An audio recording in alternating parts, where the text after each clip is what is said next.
બનાસકાંઠાના ડીસા તાલુકાના છત્રાલા ગામમાં વિકાસના કામોમાં ભ્રષ્ટાચાર અને ગેરરીતિના આક્ષેપોને લઈને વિવાદ ઊભો થયો છે। અંદાજે ₹11.50 કરોડની ગ્રાન્ટ હેઠળ થયેલા વિકાસ કાર્યોમાં ગેરરીતિ થઈ હોવાનો ગ્રામજનોએ આક્ષેપ કર્યો છે। રબારીવાસ વિસ્તારમાં જૂની ગટર લાઇનનું સમારકામ કરીને તેને નવા કામ તરીકે દર્શાવવામાં આવ્યું હોવાનો પણ દાવો કરવામાં આવ્યો છે। આક્ષેપોને પગલે ડીસા તાલુકા વિકાસ અધિકારીને સ્થળ પર પહોંચી વિકાસ કામોની તપાસ શરૂ કરી છે, તો બીજી તરફ કેટલાક સ્થાનિકોએ તપાસ દરમિયાન અધિકારી દ્વારા મીડિયા સમક્ષ ચોક્કસ પ્રકારના નિવેદનો આપવા માટે માર્ગદર્શન આપ્યું હોવાનો પણ આક્ષેપ કર્યો છે। જો કે આ અંગે અધિકારી તરફથી કોઈ સત્તાવાર પ્રતિક્રિયા આપવામાં આવી નથી। હવે સમગ્ર મામલે તપાસમાં શું હકીકત સામે આવે છે અને તંત્ર શું કાર્યવાહી કરે છે તેના પર સૌ કોઈની નજર મંડાઈ છે। અહેવાલ મહેશજી રાઠોડ ભીલડી। મારું નામ છે જલાજી બાલાજી ઠાકોર છત્રાલાના।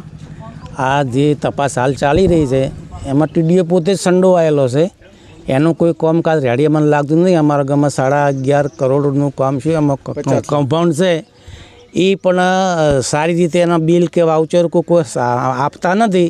અમે ગામવાળા હિસાબ માંગે છે તો આપતા નથી। તે આનો કાર્યવાહી જો ટીડીઓ નહીં થાય તો અમે આગળ વધવા તૈયાર છીએ।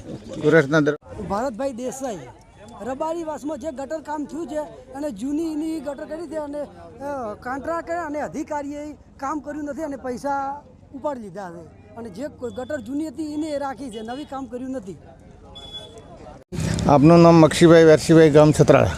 શું કહેશો, છત્રાલા ગામમાં 11.50 કરોડનું રોકડ આચર્યું છે? એ સાહેબ ખોટું થઈ ગયેલું છે। આ બધું કે પ્રમાણે કામ થયેલા નથી। કોક તો અમુક બાકી પડ્યા છે શેડે। પછી અમે ભેંસના પશુના ધંધા કરે છે। અમારે 80 ફૂટના તબેલા બનાવેલ છે, તો 2.5 થી 3 લાખ રૂપિયા ખર્ચો થાય છે। આ લોકો કહે છે 8 લાખ 12 લાખના શેડ આવ્યા। ટીડીઓ સાહેબ એ ઉધાર્યા કેવી રીત? આ શેડ જે રહ્યા એ ઉધાર્યા કેવી રીત? તપાસ કર્યા વગર ઉધાર્યા? આજ કોઈ બી લાઈન તપાસ કરાવો।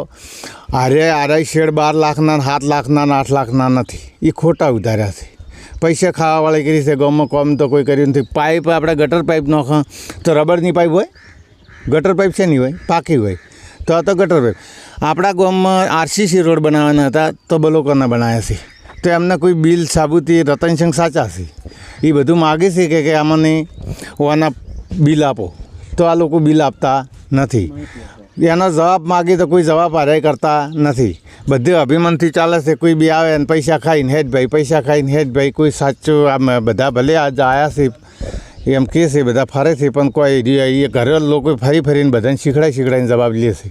કોઈ સાચા જવાબ આવતા નથી। આજે ટીડીઓ સાહેબ આપના મુલાકાત લીધી છે, આવ્યા છે, શું કહે છે? પણ એ લોકો તો ટીડીઓ સાહેબ જવાબ પૂછે છે ને અમે ઘરે ફરીને શીખડાઈને બોલે છે। ટીડીઓ સાહેબ તો કોઈ એ સાવકાર નહીં। એ લોકો પૈસા હોમેવાળા કહે છે કે ખાઈને કર્યા છે કોમ, એવી પણ સાબુતી છે। હા, આપણું નામ રબારી નવગણભાઈ લાલાભાઈ, ગામ છત્રાળા। અમારી રબારી વાસમાં ગટર કરી પેપાની કરી પણ પાણી છે ગાળતું નથી, એનો નિકાલ છે એની કર્યો નથી, બરાબર। શંકરથી મોડીને ઠેઠ ગોમ કુવા ઊંધી એની ગટર નોશી, એના પૈસા ઉપાડી લીધા પણ ગટર પાણી ગાળતી નથી હાલ તરતે, બરાબર। વાનો મામલતદાર આવ્યા, ટીડીઓની આવ્યા પણ એનો નિકાલ લેતા નથી। આવે તો અધૂરું મિલીને જતા રહે તો રાવળ જયંતિભાઈ ભાઈ મારે ઘેરથી પંચાયતના સભ્ય છે, મીડિયામાં બોલવાથી મને ગામમાં ધમકી આલે જે અધિકારીઓ અને કોમ કરવાવાળા એ ધમકી આલે છે કે ગામમાં નીકળી તું ચોથી મીડિયામાં બોલે છે એના માટે જ। એટલે મારે ગામમાં ખૂબ ખતરો છે, એટલે પોલીસ મારે પ્રોટેક્શનની જરૂર છે।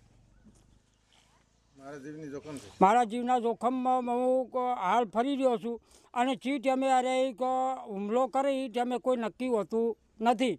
એટલે ખૂબ હાથ જોડીને નમ્ર વિનંતી સરકારને કરું છું, ભૂપેન્દ્રભાઈ પટેલને કરું છું કે આનો કોઈક લઈને લાવજો તમે અને કે પછી કરોડોનો કમ્પાઉન્ડ થયેલો છે। એટલે અમે પંચાયતના સભ્યો છે, એટલે અમારે કોઈ કમી કહેવા છે એટલે અમને સીધા મારવાની ધમકી આલે છે। ગામમાં કોઈ નીકળવા દેવાની બારી રાખતા નથી, બરાબર।